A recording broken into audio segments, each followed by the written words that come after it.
Hello दोस्तों, नमस्ते। आपका स्वागत है यूपी की सीमा की रसोई में। तो कैसे हैं आप सब? आई होप आप सब बहुत ही अच्छे होंगे। तो आज हम लेके आए हैं आप लोगों के लिए बहुत ही सिंपल और बहुत ही झटपट बनने वाली ये बर्फ़ी की रेसिपी। और ये इतनी सिंपल है कि आप बस इसे 10 से 15 मिनट में आराम से बना सकते हैं और कोई भी झंझट नहीं है इसमें। तो चलिए शुरू करते हैं। यहाँ पर मैंने ले लिया है चीनी और उसमें डाल दिया 2 इलायची और इसे ग्राइंड कर लेंगे। यहाँ पर देखिए हमारी चीनी अच्छे से ग्राइंड हो गई। तो इसे रखते हैं एक साइड में। अब ले लेते हैं एक बाउल और उसमें डालते हैं 1 कप हमने लिया है ये मिल्क पाउडर। मिल्क पाउडर आप किसी भी ब्रांड का ले सकते हैं। और मिल्क पाउडर में हम डालेंगे मतलब जितना हमने मिल्क पाउडर लिया है उसका आधा दूध। तो यहाँ पर हमने एक बड़े बॉल से 1 कटोरी मिल्क पाउडर लिया था और छोटी कटोरी से हमने 1 कटोरी दूध लिया है। तो दूध को डालने के बाद हम इसमें डालेंगे चीनी जो हमने पीस कर रखी थी। तो यहाँ पर 3 से 4 चम्मच मैं चीनी डालूंगी। और क्योंकि हमारा मिल्क पाउडर जो होता है वो मीठा होता है, इस वजह से हम चीनी की क्वांटिटी थोड़ा कम रख रहे हैं, जिससे कि हमारी परफेक्ट मीठी बर्फ़ी तैयार होगी। ना बहुत ज़्यादा मीठी होगी ना बहुत कम मीठी होगी। तो आपको चीनी अगर बढ़ाना है तो आप बढ़ा सकते हैं। और इस तरह से अच्छे से सारी चीज़ों को आपस में मिला लेते हैं। मिक्स करने के लिए अच्छे से इसे फेंटेंगे तो सारी चीज़ें आपस में अच्छे से मिक्स हो जाएंगी। और दूध का हमारा बिल्कुल लम्स नहीं बनना चाहिए। इस तरह से देखिए हमारा दूध जो है तैयार हो चुका है फेंट के। तो अब इसको रखते हैं एक साइड में और चलते हैं अपने गैस की तरफ। तो यहाँ पर मैंने रख दिया गैस पे कढ़ाई। अभी गैस ऑन नहीं किया और उसमें डाल दिया है 2 से 3 टेबल स्पून रिफाइन ऑयल। और देसी घी का यूज़ नहीं करना, यहाँ रिफाइन ऑयल का यूज़ करना। और उसमें अपना मिल्क का जो पाउडर था हमारा हम उसको डाल देंगे। और अब इसको बराबर चलाते हुए हम अच्छे से पकाएंगे। लो मीडियम गैस पे ही हमें इसे रखकर पकाना है, जिससे कि ये नीचे तलवे में बैठे नहीं, जले नहीं। और इसी तरह से हम बराबर चलाते हुए पकाएंगे। तो यहाँ पर हमारा दूध पकने लगा है और इसको हम बराबर चलाते हुए इसी तरह से पकाएंगे, जिससे कि हमारा दूध नीचे बैठकर जलने ना लगे। और इस तरह से हम बराबर चलाते हुए इसे पकाएंगे। तो ये 10 से 15 मिनट में आराम से गाढ़ा हो जाता है। और इसी तरह से हम बराबर चलाते हुए इसे पका रहे हैं। तो रेसिपी आपको कैसी लग रही है आप कमेंट करके ज़रूर से बताइएगा। और अगर रेसिपी हमारी अच्छी लग रही हो तो रेसिपी के लिए एक लाइक कर दीजिएगा। चैनल पे नए हो तो चैनल को सब्सक्राइब करके बेल आइकन जरूर से दबा दीजिएगा, जिससे कि हमारी नई नई रेसिपी आपको इसी तरह से मिलती रहे। मैं बहुत ही सिंपल कोशिश करती हूँ आपको मिठाई या कोई भी नाश्ते वगैरह की रेसिपी बताने की। तो बहुत ही सिंपल रेसिपी है ये, बहुत ही झटपट बन जाएगी। तो यहाँ पर देखिए दूध हमारा कुछ गाढ़ा होने शुरू हो गया है और इसी तरह से हम बराबर लगातार चलाते रहेंगे। बस 10 से 15 मिनट लगता है इस दूध को हमें थिक करने में। तो इस तरह से देखिए दूध कितना गाढ़ा हो चुका है। और इसको हम अभी बराबर चलाकर इसी तरह से पकाएंगे, जिससे कि ये नीचे तलवे में जले नहीं। तो यहाँ पर देखिए हमारा दूध कितना अच्छे से पक रहा है। ये लो मीडियम गैस पे ही पक रहा है। अभी हमने गैस को बिल्कुल भी ना हाई किया है ना एकदम लो किया है। तो यहाँ पर देखिए इतना थिक हो चुका है हमारा दूध।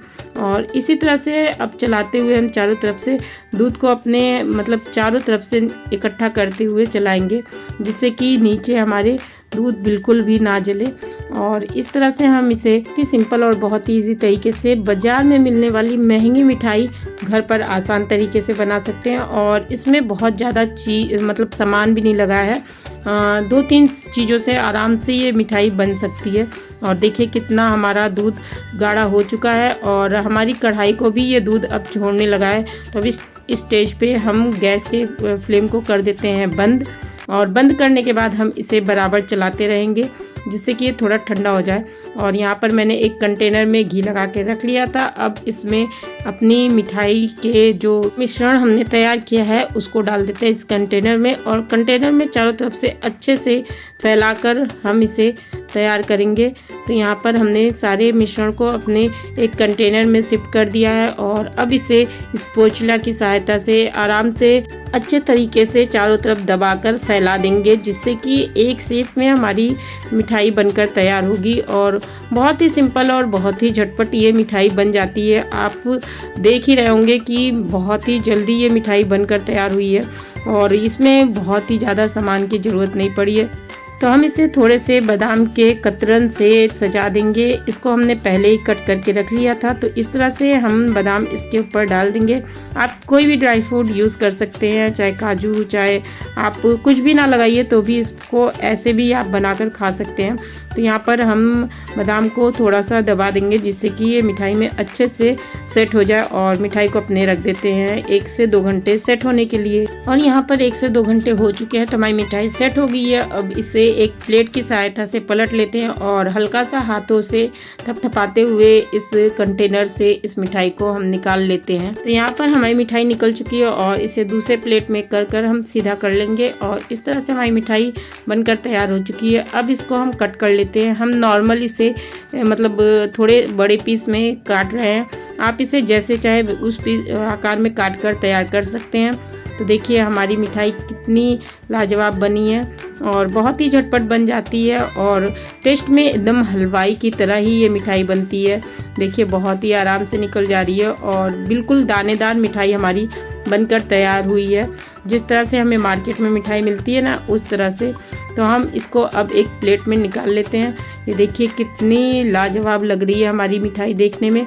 आप इस तरह से कभी भी बनाकर रख लीजिए और 4 से 5 दिन तक आप आराम से इसे फ्रिज में रखकर खा सकते हैं, और इसका टेस्ट बिल्कुल बाज़ार की हलवाई की मिठाई जैसी आती है। आप यकीन नहीं मानेंगे कि आपने घर में ये मिठाई बनाई है, और इतने सिंपल तरीके से। तो बहुत ही सिंपल तरीके से और बहुत ही झटपट बनकर ये मिठाई हमारी तैयार हो जाती है। तो आप हमें कमेंट करके ज़रूर से बताइएगा कि आपको ये मिठाई बनाने का तरीका कैसा लगा और कितनी सिंपल है ये रेसिपी। आप इसे भी ज़रूर कमेंट करके बताइएगा कि आपको ये कितनी सिंपल लगी रेसिपी। तो इस तरह से हमारी मिठाई बहुत ही झटपट और बहुत ही अच्छी मिठाई घर पर हमारी बनकर तैयार हुई है। बिल्कुल हलवाई फ्लेवर की है ये मिठाई, जैसे हलवाई बनाकर मार्केट में बेचते हैं। तो आप किसी भी त्यौहार पर या कभी भी आपका मीठा खाने का मन करे तो इस तरह से मिठाई बनाकर तैयार कर सकते हैं। तो आप भी बनाइए, खाइए, खिलाइए और अपने अनुभव हमारे साथ ज़रूर से शेयर करिएगा। मिलते हैं नई रेसिपी में।